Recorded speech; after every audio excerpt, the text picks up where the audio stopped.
Hi hello ನಮಸ್ಕಾರ ಎಲ್ರಿಗೂ ManeMaddhu ಚಾನಲ್ಗೆ ಎಲ್ಲರಿಗೂ ಸ್ವಾಗತ. ಇವಾಗ ಹೊರಗಡೆ ತುಂಬಾ ಬಿಸಿಲಿದೆ ಅಲ್ವಾ. ಸೊ ಈ ಥರ ತುಂಬ ಬಿಸಿಲಿದ್ದಾಗ ಏನಾಗುತ್ತೆ, ನಾರ್ಮಲ್ ಆಗಿ ಎಲ್ರಿಗೂ ಕಾಡುವಂತಹ ಸಮಸ್ಯೆ ದೇಹದ ಉಷ್ಣತೆ ಜಾಸ್ತಿ ಆಗೋದು.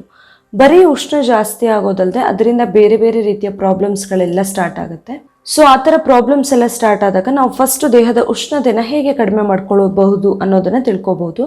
ಸೊ ಇವತ್ತಿನ ವಿಡಿಯೋದಲ್ಲಿ ನಾನು ದೇಹದ ಉಷ್ಣತೆನ ಕಡಿಮೆ ಮಾಡ್ಕೊಳ್ಳೋದಕ್ಕೆ ಒಂದು ಸಿಂಪಲ್ ಮ್ಯಾಜಿಕಲ್ ಡ್ರಿಂಕನ್ನು ಹೇಳ್ತಾ ಇದ್ದೀನಿ. ಅದು ಯಾವುದು ಹೇಗೆ ಮಾಡೋದು ಅಂತ ತಿಳ್ಕೊಬೇಕಂತ ಹೇಳಿದರೆ ವಿಡಿಯೋನ ಮಿಸ್ ಮಾಡದೆ ಕೊನೆ ತನಕ ನೋಡಿ. ಹಾಗೆ ನೀವು ಇನ್ನೂ ನನ್ನ ಚಾನಲ್ನ ಸಬ್ಸ್ಕ್ರೈಬ್ ಮಾಡಿಲ್ಲ ಆದರೆ ಪ್ಲೀಸ್ ಸಬ್ಸ್ಕ್ರೈಬ್ ಮಾಡಿ, ಹಾಗೆ ಪಕ್ಕದಲ್ಲಿರುವ ಬೆಲ್ ಐಕಾನ್ನ ಕ್ಲಿಕ್ ಮಾಡಿ. ಈ ಮನೆಮದ್ದು ಮಾಡೋದಕ್ಕೆ ನಾನು ಫಸ್ಟಿಗೆ ಒಂದು 100 ml ಆಗುವಷ್ಟು ನೀರನ್ನು ಒಂದು ಪಾತ್ರೆಗೆ ಹಾಕ್ಕೊಳ್ತಾ ಇದ್ದೀನಿ. ನೀರನ್ನು ಇವಾಗ ಬಿಸಿಗಿಟ್ಕೊಳ್ತಾ ಇದ್ದೀನಿ.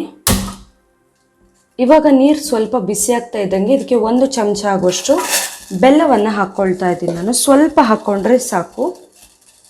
ಇದನ್ನ ಚೆನ್ನಾಗಿ ಕುದಿಯೋಕೆ ಬಿಡಬೇಕು. ಇವಾಗ ಬೆಲ್ಲ ಆಲ್ಮೋಸ್ಟ್ ಕರಗಿದೆ. ಬೆಲ್ಲ ಸರಿಯಾಗಿ ಕರಗಿದ ಮೇಲೆ ನಾವು ಇದಕ್ಕೆ ಬಾರ್ಲಿ ಪೌಡರ್ನ ಹಾಕ್ಕೊಳ್ಬೇಕು. 1 ಟೀ ಸ್ಪೂನ್ ಆಗುವಷ್ಟು ಬಾರ್ಲಿ ಪೌಡರನ್ನು ಹಾಕ್ಕೊಳ್ತಾ ಇದ್ದೀನಿ.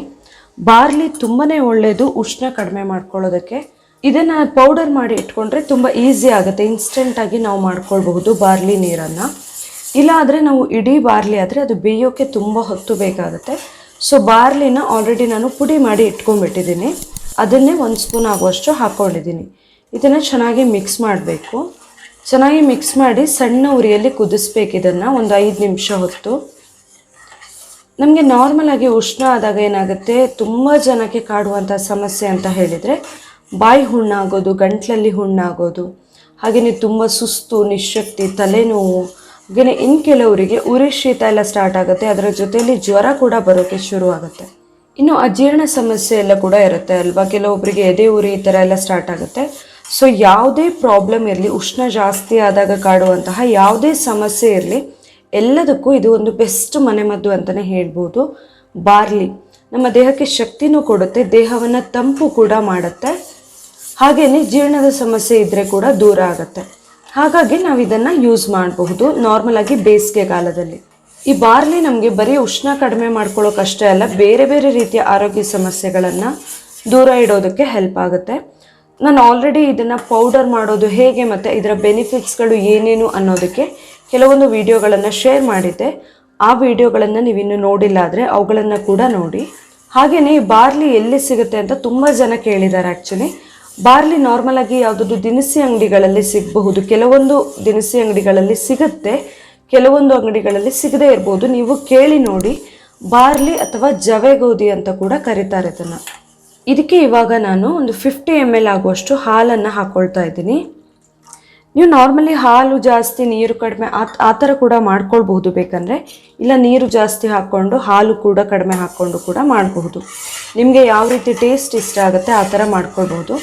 ಇದನ್ನು ಕೂಡ ಇವಾಗ ಒಂದ್ಸರಿ ಕುದಿಸ್ಕೊಳ್ತಾ ಇದ್ದೀನಿ. ಜಸ್ಟ್ 1 ಕುದಿ ಬಂದರೆ ಸಾಕು.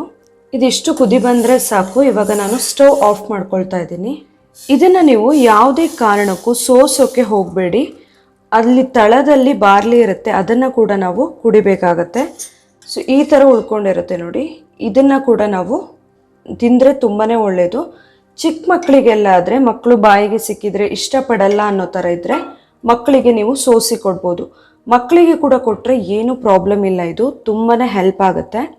ನೀವು ಇಷ್ಟೊಂದು ಪ್ರೊಸೀಜರ್ ತುಂಬ ಕಷ್ಟ ಆಗುತ್ತೆ ಪ್ರತಿದಿನ ಮಾಡೋದು ಅಂತ ಇದ್ದರೆ, ನೀವು ಆಫೀಸಿಗೆಲ್ಲ ಹೋಗೋರು ಅಂತಾಗಿದ್ದರೆ ವಾಟರ್ ಬಾಟ್ಲು ತೊಗೊಂಡು ಹೋಗ್ತೀರಾ ಆದರೆ ಬರೀ ನೀರಿಗೆ 1 ಸ್ಪೂನ್ ಆಗುವಷ್ಟು ಬಾರ್ಲಿ ಪೌಡರ್ನ ಹಾಕಿ ಕುದಿಸ್ಬಿಟ್ಟು ಅದನ್ನು ಬಾಟಲ್ಗೆ ಹಾಕ್ಕೊಂಡು ಮತ್ತೆ ಫುಲ್ ಬೇಕಾದಷ್ಟು ನೀರು ಹಾಕಿ ಅದನ್ನು ಹಾಗೇ ಕೂಡ ಕುಡಿಬಹುದು. ಇಷ್ಟೊಂದು ಬೆಲ್ಲ ಹಾಕಬೇಕು, ಹಾಲು ಹಾಕಬೇಕು ಎಲ್ಲ ಕೂಡ ನೆಸೆಸಿಟಿ ಇರೋದಿಲ್ಲ. ಇವತ್ತಿನ ಈ ಹೆಲ್ದಿ ರೆಸಿಪಿ ನಿಮಗೆ ಇಷ್ಟ ಆಗಿದ್ದರೆ ಮನೆಮದ್ದು ಚಾನಲ್ನ ಸಬ್ಸ್ಕ್ರೈಬ್ ಮಾಡಿ, ಹಾಗೆ ಈ ವಿಡಿಯೋನ ಲೈಕ್ ಮಾಡಿ, ಹಾಗೆ ಶೇರ್ ಮಾಡಿ. Thank you.